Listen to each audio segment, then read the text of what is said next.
রাত 12:45। শহর থেকে গ্রামের দিকে যাওয়ার শেষ বাসটা মিস করেছিলাম। বাধ্য হয়ে মোটরসাইকেলে করে একজন পরিচিত লোকের সঙ্গে রওনা দিলাম। প্রায় 20 কিলোমিটার যাওয়ার পর হঠাৎ তার বাইকটা নষ্ট হয়ে গেল। সামনে মাটির রাস্তা, চারিদিকে ধান ক্ষেত আর বিদঘুটে অন্ধকার।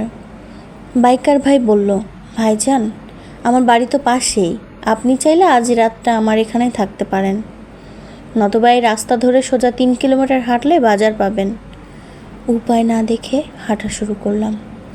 প্রথম আধা ঘন্টা সব ঠিক ছিল, তারপর হঠাৎ খেয়াল করলাম রাস্তার পাশে একটা বৃদ্ধা বসে আছে। এত রাতে এত নির্জনে বৃদ্ধা মাথায় নিচু করে বসে আছে। আমি পাশ কাটিয়ে যাওয়ার সময় সে বলল, বাবা, সময় কত? আমি মোবাইল বের করে বললাম, 1:10। বৃদ্ধা ধীরে ধীরে মাথা তুলল। তার চোখ দুটো সম্পূর্ণ সাদা, এক ফোঁটা কালো মণিও নেই। আমি ভয় পেয়ে দ্রুত হাঁটা শুরু করলাম। পেছনে তাকিয়ে দেখলাম বৃদ্ধা এখনও বসে আছে। নিজেকে বোঝালাম হয়তো চোখে সমস্যা, কিন্তু 10 মিনিট যাওয়ার পর তাতে আমার বুক শুকিয়ে গেল। সামনের রাস্তার মোড়ে আবার সে বৃদ্ধা বসে আছে, একই জায়গায়, একই ভঙ্গিতে, একই কাপড় পরে। অসম্ভব, আমি তো সোজা রাস্তা ধরে এসেছি, তাহলে তো সে আমার আগে এলো কীভাবে? এবার আমি থামলাম না, প্রায় দৌড়ে তাকে পার হয়ে গেলাম। যাওয়ার সময় সে আবার জিজ্ঞেস করলো, বাবা, সময় কত? এবার তার কণ্ঠস্বর আগের থেকে অনেক কর্কশ। আমি উত্তর দিলাম না, আরও দ্রুত হাঁটতে লাগলাম। হঠাৎ অনুভব করলাম পেছন থেকে কারো খালি পায়ের শব্দ আসছে, ধপ ধপ ধপ। শব্দটা ক্রমশ আমার দিকে আসছে, কিন্তু আমি পেছনে তাকানোর সাহস করতে পারলাম না। হাঁটতে হাঁটতে সামনে একটা ছোট দোকান দেখতে পেলাম। দোকানের সামনে আলো জ্বলছে। আমি ছুটে গেলাম সেখানে, কিন্তু কাছে গিয়ে দেখি দোকানটা বহু বছর ধরে বন্ধ। ভাঙা দরজা, জং ধরা তালা, ভেতরে মাকড়সার জাল। কিন্তু আমি তো কয়েক সেকেন্ড আগেও দেখেছি এখানে আলো জ্বলতে। ঠিক তখনই পেছন থেকে সেই বৃদ্ধার কণ্ঠস্বর, এইবার সময়টা বলো। কণ্ঠস্বরটা আমার কানের একদম পাশে।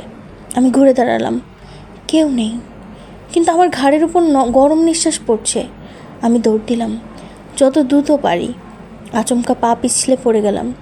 মোবাইলটা ছিটকে গিয়ে পড়লো ধান খেতে। স্ক্রিনে টর্চ জ্বলে উঠল, আর সেই আলোয় আমি যা দেখলাম, ধান ক্ষেতের ভেতরে শত শত মানুষ দাঁড়িয়ে আছে।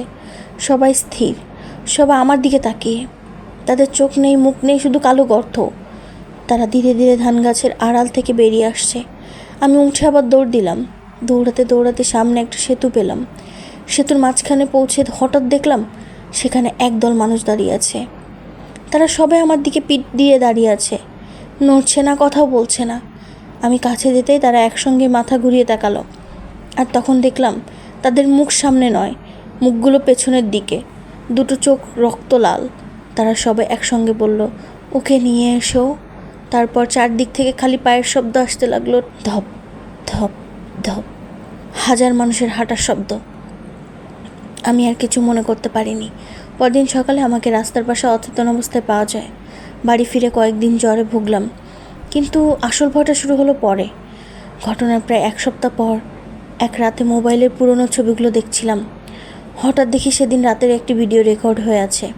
আমি তো কোনো ভিডিও করিনি। কাঁপতে কাঁপতে ভিডিওটা ওপেন করলাম। ভিডিওতে দেখা যাচ্ছে আমি। প্রিয় শ্রোতা বন্ধুরা, আজ এখানেই শেষ করছি। পরবর্তী পর্বের জন্য অবশ্যই আমাদের ফেসবুক পেজটা ফলো এবং লাইক দিয়ে সাথে থাকবেন, এবং অবশ্যই আমাদের ইউটিউব চ্যানেলটা সাবস্ক্রাইব করবেন। ধন্যবাদ।